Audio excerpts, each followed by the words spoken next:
Well, I really enjoyed working on Evil Dead Fistful of Boomstick because it was a little bit of a trip down memory lane. This is a game where, you know, we really wanted to try and capture the movement and the action and just the overall kind of over-the-top, overwhelming, you know, kind of action that, you know, you get in the movies.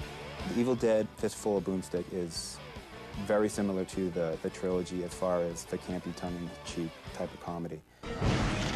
Hey, how's that hole in your head feel? We've really tried to capture the franchise, and we've really tried to capture the license. And like I said, you know, the campy horror, the humor that's involved, and then just the sheer action of the movies is, I think, translates well into the game. So you're probably asking yourself how a handsome devil like me ended up in a place like this with you, right? It's a lot different from movies, obviously, because it's more controlled, but it's just as challenging because you're now involving the player in the plot of the story, so you have to accommodate that. Obviously, with games, you kind of control them. They can only go to so many areas, but what if someone just stood there going click, click, click, click, click, click, eventually? So we'd record a line of like, there's nothing there. You know, get away from that door. Step away from the window. Hello? Hello? Hey, wake up and smell the corpses. I think Bruce is the special feature. Oh, please. There are so many Evil Dead fans out there, and the fact that Bruce is involved are going to make people, I think, want to go out and get this game. Bruce is a great guy.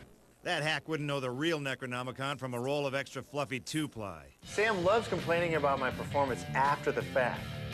He goes, what were you thinking when you did that reaction? I'm like, where were you, eating a sandwich? You're on the set. If you didn't like it, I would have changed it. Dork. He's really into the idea of, you know, continuing to be that action superhero, you know, and translating it into games, I think, is really neat for him to see himself in a game and, you know, to really see the legacy of Evil Dead being, you know, passed on now through games. This is just very entertaining, the fact that some cheeseball character from 1979 is running around on, you know, some guy's video shelf in 2003. What are we gonna do? We're gonna bury her. You can't bury Shelley. She's a friend of ours. If you really love the movies, then it's going to be kind of cool to play his part. And I'm glad that he's still willing to work with us on these games. Why are you torturing me like this? Why? I like the fact that people like these movies, so I'm happy to give him the next best thing.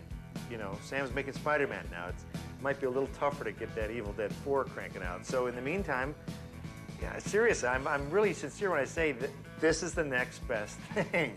You got the guy with the saw and the witty barbs, and he's running around with chainsaws, shotguns, and monsters. To make a long story short, I was sent to hell and back, and then back again, and again.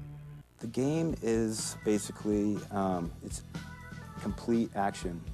It's a lot different than the games prior, Evil Dead game. If you're familiar with the games, there are deadites, which are basically corpses. There are that come to life, and you get about 30 that can attack you all at one time, and they'll just be all over, jumping through walls, coming out of windows, and you know, there's surprises like in every turn, every corner.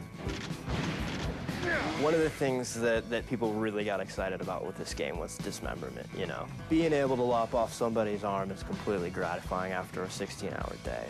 I think that, you know, the combo moves, being able to impale somebody, being able to just see blood fly, that's what the fans are really looking for. You know, just the cheeseball blood spattering, and just you go, ugh! The weapons are actually probably my favorite. Ash is the type of guy that's going to go into a hardware store and he's going to look around for the nearest thing that he can kill a deadite with. Every weapon within the game is upgradable. If it's a flamethrower, for instance, there's different upgrades for the flamethrower. I would have to say that the Gatling gun is probably my favorite maximum destruction weapon. The chainsaw is definitely the #1 thing that you use throughout the game, and it's going to be fun throughout the time. And one of the coolest things in the game actually is you can lop off a deadite at the waist with the chainsaw, and they'll continue coming at you. They'll be crawling after you, you know, with their arms, which is just great.